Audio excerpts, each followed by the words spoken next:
how to add or remove 2x, 10x, or 100x camera zoom shortcuts on Samsung Galaxy S26, S26 Plus or Ultra.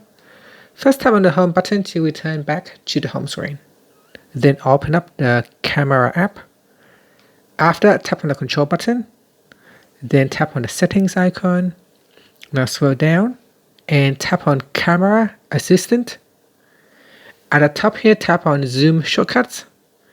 Then from here, you can turn on or turn off 2x, 10x zoom or 100x zoom. Here, if we go back to the camera, you can see at the bottom here, there are shortcuts 2x, 5, 10, or 100x. So we can turn it on to quickly zoom in or zoom out. If you don't like to use the shortcuts or if there are too many, you can simply switch it off. And that's it. Thank you for watching this video.